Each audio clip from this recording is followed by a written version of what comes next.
Hello, and welcome to the Love Secrets podcast, where we talk about what we wish we knew about love. I am relationship therapist and coach Sanya Bari, and I help people save their relationships when all hope is lost. And I help people create the relationships of their dreams. This is my sister, my co host, my confidant, and my partner in crime, Rabia. Hi, everyone. So, Rabia and I are here to talk about, relationships because you can have all the riches and the health and everything in the world. But if your most personal relationships are not up to par, if they don't have joy, peace, and fulfillment in them, you can't really enjoy anything in life. Absolutely. Yeah. And one of the reasons we are creating this podcast is because there are so many successful people. They're intelligent, they have their life together, they have been able to solve so many complicated problems and do so many difficult things in their lives, but they fail miserably in relationship. We're creating a very, very easy venue for people to really understand what is it that makes these relationships feel like rocket science, how we can simplify this so that anybody who desires to have a great relationship can listen to this podcast and can learn exactly what they need to know to have the relationship that they want to create. So, what is that one thing, Sanya, that you would say that people should be careful about in their relationship? So, what I've understood from years of study, from personal experience, and successfully leading hundreds of people through the most painful relationship issues is that the concepts with which we are raised set all of us up for failure, which really kind of makes sense, because it's like, why are all of us messed up about this? I remember being young and asking people advice before getting into relationships, and they would say really messed up things like, yeah, if you don't like this about your partner, you know what, you can just train him or change him, right? Yeah. Right, you know and when we are coming into relationships, we are putting so much pressure on them because we need, it's not want, we need these relationships to fill that abyss inside us that all of us, as young people, we felt, and Yeah. many times as adults we feel, right? Yeah. So I mean, no one has the capacity. Our misunderstanding is that relationships are going to fill that abyss, and we all know from having lived into relationships, like I'm going to be, it's going to be 25 years that I'm in my marriage. And Rabia, you, I think 27, I would say, right? You were married Yeah. 2 years older, earlier than me. And so we know that it doesn't work. You cannot rely on your relationship to fill that hole. The problem is that not only is this concept so developed, it's shown in movies and media, but we keep on subscribing to it ourselves and keep on giving it to our other generation. I think most likely because we don't have another concept to replace it. It's like, okay, so if they're not supposed to, if what are they supposed to do? If our partners aren't supposed to fulfill us, then what are they supposed to do? So, Sanya, when someone does come to a relationship with that deficit or that void, then what happens? That's what's happening. People are coming into relationships half full. Let's take the example of a woman who has this need to fix things. She's a fixer. She's always going to match up with somebody who has a dovetail pattern, who likes to be saved. And that when they get together, it is such euphoria because they both feel purposeful. And this is one of the reasons that these misconceptions start also, because we do feel euphoric early on in the relationships, but they are being made on the wrong premises. when you put this relationship that is built with this dovetail pattern in the true test of a long-term relationship, it's going to fail, it's going to crack, because it's going to get old. Saving that person is going to get old, and being saved is going to get old. And you see that in so many relationships. It's unfortunate. It really is. For example, if I keep on playing that role of I'm saving, this person, I'm solving your problems, I'm doing all of this stuff for you, I'm filling your needs. At one point, that starts to feel like, to the person, to the receiver, it feels like you're controlling. And to you, it feels like there's no end to it. Yeah, and I've noticed that, sometimes your girlfriends would come and they talk about ending a relationship and then beginning a new relationship with almost the same kind of needs that they want met. And you're like, and how is this going to end differently? Right? And unfortunately, people get into a pattern. Yes, and this is such a wonderful point that you bring up. And this is exactly what a pain cycle is. We think that, okay, well, this partner is not working. So what I'm going to do is I'm just going to change the venue, or I'm going to change the cast. But you're the same person. You haven't healed yourself. So it takes about 2 years, and then you start seeing the same thing in the relationships. This is one reason that the divorce statistics are much higher in second marriages than they are in the first marriages. So do you think that when people are forming their ideals, like, oh, this is the kind of person I want to be with, do you think that they're unconsciously asking for their deficit to be met, or they're asking for those certain mistakes or mismatches again and again? I literally tell young people, whoever wants to be in a relationship, to write down and become crystal clear. What is it that you want? Just like you said, and you've got to provide that to yourself, because you are, when you want what you want, and you are the person who has to be clear on it. But when you go to another person and demand that, you're going to get hurt, Mhm. because there's no way that anybody's going to be on the same page with you on what you need and how you need it and when you need it and what intensity you need it. And when you are not provided that, you're going to make it to mean that, okay, you don't love me, that's why you don't know what I want. They will go and search for those things that they are missing inside them. Mhm. Yeah, and I know as a young person, all of us, including me growing up, you have these concepts of these romantic relationships, or a certain person coming and saying a certain something, or making you feel a certain way, proposing in a different, style or something like that. Those are the kind of ideals that you make, and you kind of run after them. And if you don't find them in the relationship, it's so disappointing. Yeah.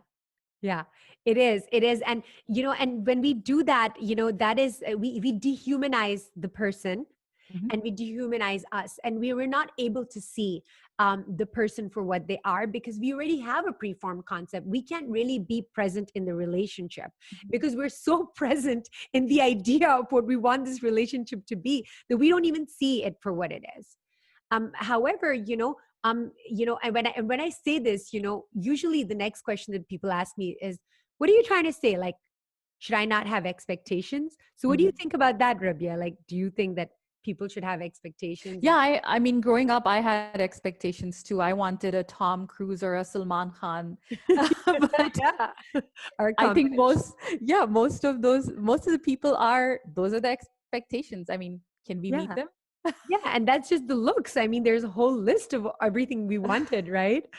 So, and that's so natural. And there's nothing wrong. I mean, we can't do anything about the Tom Cruise and the Salman Khan piece, because, you can't really ask anybody. But what I was about to say is that, if we have expectations of behavior, like, oh, this is how they're going to propose, this is how they're going to open the door for me. I had a client who would say that, my husband doesn't open the door for me. He's not, he's not my kind of a guy, Mhm. not realizing that he, in his mind, in his heart, loves her many other different ways.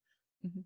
But it's very important for us to know what our expectations are and that are floating around, because these are the expectations that are going to make us, even if it's a beautiful relationship, where it's going to kill our experience, it's going to kill our joy, and it's going to kill anything real. Yeah. um, and we're supposed to make them into agreements, and if unless we've made them into agreements, we really have no right to get upset about them, because they were all in our head.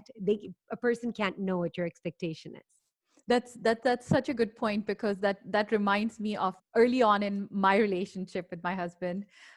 We used to work in the same office, and but in different rooms. So my roommate would always call his wife in the afternoon while he's having lunch and say, "Oh, I love you, dear. How are you doing?" Yes, and have such loving things to say. Meanwhile, I would meet my husband, and it was very mechanical. Are you done eating? What do you want to eat? Where do you want to go? Right. So after a little while, I'm like, you know what? I want to be called in those loving words. And I want to be like someone who comes in, like, kind of says such things to me. Later on, I realized that that person was actually struggling in his relationship, and Yeah, that was his mechanism of catching on. yeah, And this is something that I didn't understand, but my husband told me. He's like, you know what, even if we don't do that, it's the connection. It's the yes, connection that it's counts. It's not beautiful. only the words. Yes. And also that there could be another way that he's loving you, Yeah. and we get stuck in these things. And there's nothing wrong, like if you have this idea that, okay, I want this, you have a right to ask anything you want from another person, and you have to believe in that, right? And people don't do that. People don't ask for what they want. You have to ask for what you want, but you also have to simultaneously Mhm. believe in the other person's right to be able to say no to you. Yeah. Some people will ask but then not believe in that right. Yeah. And For then, them to say no. from an agreement perspective, we agreed that it's not the loving words, it's the loving connection that we're looking for. Yes, absolutely. That's what lasts longer. So what you're saying in that example is that that person was at that moment compensating. And Yeah. that's what we see in so many relationships now. Yes, in young relationships of teenagers and our kids in their 20s and whatnot, but even in our adult relationships, that because of social media being out there is so much comparison that's going on, that it's very hard for people to the expectations are just increasing, and people and communication is not getting any better. That's true. I do think that, the younger generation has done a great job of breaking some of those old traditions and old ideals of relationship, where a man is supposed to or expected to do a certain thing, and a woman is supposed to play a certain role. I think that the younger generation has done a good job of kind of breaking through those ideals and those roles. Yes, I do so agree, and I love the way, I really wish I'm so envious that they're living in that time and I'm not. I really, but I'm so happy that I get to see that, that this is possible, and they've made it happen. Yeah. I really am too, that men are staying at home taking care of kids if they want to, and women are, are doing whatever they want to, like, people are doing their thing. The only thing that I want to say over there is that it has become very, very much more difficult, than it's just progressively becoming more and more difficult for people to be authentically them, Mhm. because now they have to maintain three different personalities. Rabia, like when we were young, we used to have a school personality, and with our friends, we would have one, and then we would have one in front of our parents. And now these young people have to have a third one, which is an entirely, it's very, very real for them, their virtual personalities. And it's a lot of maintenance, and the incessant nature of the social media Mhm. itself causes so much anxiety. True. True. What would be one thing that you would tell someone who is, like, younger and having to maintain this whole virtual personality, but wants to meet someone at a more authentic level. How does one do that? Because Yeah. you're meeting people at two different places. You're seeing their podcasts, you're seeing their video, like, log and stuff. Yeah. And then you're meeting them in person and you're like, you can't decide which one are you. Yeah, exactly, exactly.